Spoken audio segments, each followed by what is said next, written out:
Halo semuanya, tak kenal maka tak sayang. Sebelumnya perkenalkan, nama saya Agnia Rizka Arifah. Di sini saya akan menjadi moderator dalam presentasi kali ini. Dan juga perkenalkan juga teman-teman saya. Perkenalkan, nama saya Clarice Kintani. Saya akan membaca bab 1. Saya Widurianti yang akan membacakan bab 2. Saya Zanan Diarisbianto, saya akan membacakan bab 3. Saya Uliana Rahmani akan membacakan bab 4. Saya Agatha Masal-Sifia akan membacakan bab 5. Di sini kita membuat penelitian yang berjudul Hubungan Kualitas Persahabatan dengan Keterlibatan Belajar Siswa di SMA Negeri 5 Magelang. Ini adalah hasil penelitian kami yang akan kami presentasikan kali ini. Selamat menonton, dimulai dengan bab 1.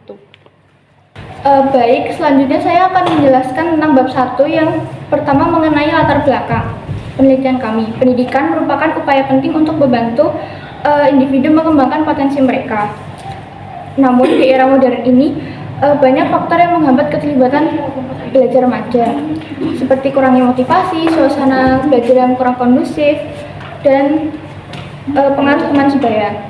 Oleh karena itu, penelitian ini bertujuan untuk mengkaji hubungan antara kualitas persahabatan dan keterlibatan belajar di SMA Negeri 5 Magelang.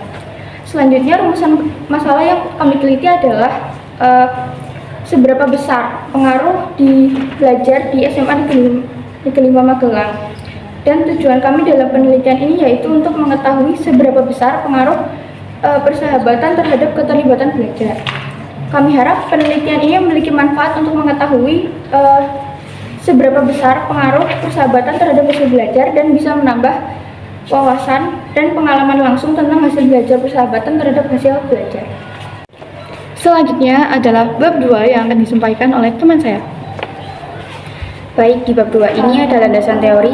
Yang pertama, kualitas persahabatan. Definisi persahabatan yang menurut Mendelssohn dan Baum pada tahun 1992 mengatakan bahwa kualitas persahabatan terdiri dari kesukaan akan suatu hal yang sama, saling membantu dalam permasalahan yang dialami oleh teman, baik itu dalam sekolah maupun luar sekolah.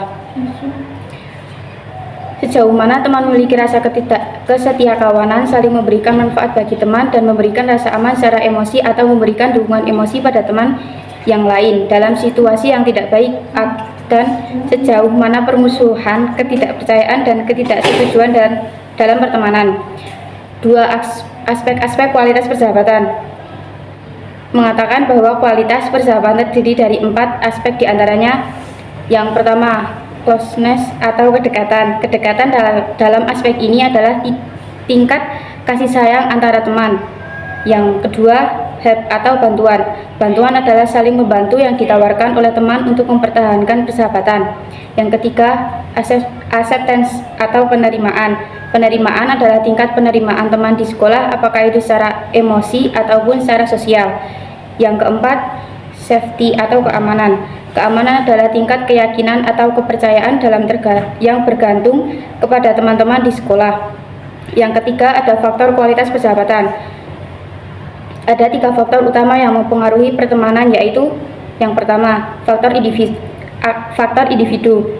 Karakteristik positif akan menjadi daya tarik tersendiri dalam berteman karena dapat menjadi pertimbangan dan kompetensi pada diri sendiri sehingga mencapai kecocokan. Nomor 2, faktor kebersamaan. Dalam menjalin pertemanan, individu melihat kesamaan yang ada pada orang lain, misalnya makanan kesukaan, letak geografis, dan juga pola pikir. Yang nomor 3, ada faktor respiratoris, meliputi sikap mau bekerja sama dan berbagi karena sudah saling mengenal sehingga akan memunculkan hubungan timbal balik. Yang kedua, ada keterlibatan belajar. Definisi keterlibatan belajar adalah niat atau bagian motivasional yang ditimbulkan oleh stimulus atau situasi tertentu. Yang nomor 2, ada aspek-aspek keterlibatan belajar.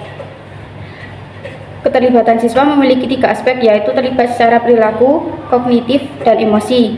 Yang pertama, keterlibatan perilaku. Keterlibatan perilaku adalah ketika siswa menunjukkan tingkah laku positif seperti mengikuti aturan di sekolah. Yang B, emosi. Keterlibatan emosi lebih mengacu kepada reaksi siswa secara emosi di sekolah. Hal-hal ini mengacu pada ketertarikan dan nilai-nilai yang dimiliki oleh siswa. Yang C, kognitif. Keterlibatan kognitif adalah keterlibatan yang spesifik terkait dengan hal-hal yang berhubungan dengan investasi psikologis dalam pembelajaran seperti mencoba memahami pembelajaran. Yang ketiga ada faktor keterlibatan belajar. Keterlibatan siswa di sekolah dipengaruhi oleh dua faktor, yaitu faktor dari dalam diri individu dan dari luar individu. Yang A, faktor individu adalah faktor yang mempengaruhi keterlibatan siswa di sekolah yang berasal dari dalam diri individu, contohnya pribadi siswa. Yang B, faktor luar individu adalah faktor yang mempengaruhi keterlibatan siswa di sekolah berasal dari luar individu, contohnya faktor lingkungan keluarga, komunitas, tingkat sekolah, dan lingkungan kelas. Yang ketiga, hubungan kualitas persahabatan dengan keterlibatan belajar. Banyak hubungan yang terjalin di masa remaja, salah satunya adalah persahabatan. Perilaku teman bisa mempengaruhi teman yang lain, baik itu perilaku negatif ataupun perilaku positif. Selanjutnya untuk bab 3 akan dibacakan oleh teman saya. Yang pertama ada metode penelitian. Penelitian ini menggunakan metode penelitian kuantitatif, yang berarti kami menggunakan survei dan data yang dikemas dalam angket. Waktu dan tempat penelitian yaitu di SMA Negeri 5 Magelang dan di rumah masing-masing. Dimulai tanggal 28 Februari 2024 sampai 3 Mei 2024. Populasi yaitu siswa-siswi SMA Negeri 5 Magelang sebanyak 21 siswa yang terdiri dari 20 kelas 10 dan 1 orang kelas 11. Penelitian ini menggunakan teknik proportional stratified random sampling, yang berarti sampel dipilih secara acak dari kelas 10 dan kelas 11 dengan proporsi yang sesuai. Pengumpulan data dilakukan dengan menggunakan skala soal persahabatan sebanyak 7 soal. Pengambilan data ini dilakukan melalui survei dan kuesioner yang diberikan kepada para responden. Pengumpulan data primer dengan cara menyebar kuesioner yang dibagikan melalui media elektronik yaitu Google Form. Penelitian ini menggunakan kuesioner tertutup, yaitu kuesioner dengan jawaban yang sudah ditetapkan oleh peneliti dengan tujuan agar jawaban responden sesuai dengan kebutuhan peneliti dan terbuka agar dapat mendapatkan wawasan yang lebih mendalam dan validasi hipotesis. Penelitian ini menggunakan teknik pengambilan angket atau kuesioner, yaitu pengumpulan data yang dilakukan dengan cara memberi seperangkat pertanyaan atau pertanyaan tertulis dengan responden untuk dijawab. Penelitian ini menggunakan teknik penarikan kesimpulan triangulasi data. Selanjutnya untuk bab 4 akan dibacakan oleh teman saya.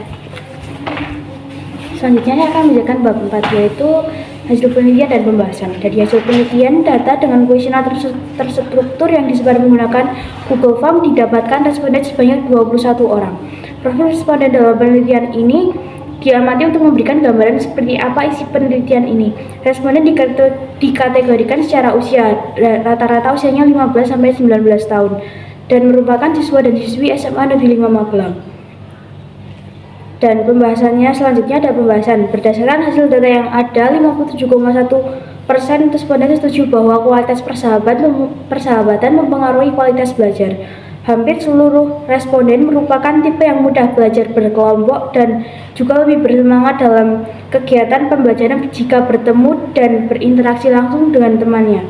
Ketika sedang kesulitan, responden lebih memilih bertanya dengan teman dahulu daripada guru atau staf pengajar. Dalam persahabatan, responden saling membantu apa yang menurut mereka susah dan merasa terbantu jika temannya membantu. Menurut 66,7% responden, persahabatan itu berkontribusi dalam perubahan secara negatif dan positif. Selanjutnya yang terakhir adalah bab 5 akan dibacakan oleh teman saya. Selanjutnya adalah kesimpulan dari penelitian ini. Dari hasil analisis data dan pembahasan dari bab-bab sebelumnya, disimpulkan bahwa kualitas persahabatan memiliki pengaruh terhadap keterlibatan belajar, karena remaja menghabiskan sebagian besar waktunya, sehingga remaja dengan mudah melihat atau meniru perlakuan dari lingkungan persahabatannya. Lingkungan persahabatan memberikan dampak positif serta dampak negatif bagi remaja. Yang kedua adalah saran, pada usia remaja mustahil untuk membatasi waktu dengan teman sebaya. Mengurangi interaksi dengan teman sebaya bukanlah hal yang mudah. Sebagai saran, remaja bukannya tidak boleh berinteraksi supaya terpengaruh oleh lingkungan pertemanannya, tapi diharapkan remaja memiliki pendirian masing-masing, sehingga walaupun remaja harus beradaptasi atau berinteraksi dengan lingkungan yang majemuk, remaja tidak mudah terpengaruh apalagi terjerumus ke dalam hal-hal yang negatif. Sekian telah selesai presentasi dari kami. Mohon maaf bila ada salah kata dan salah dalam penelitiannya, karena mohon dimaklumi karena ini adalah penelitian pertama kami.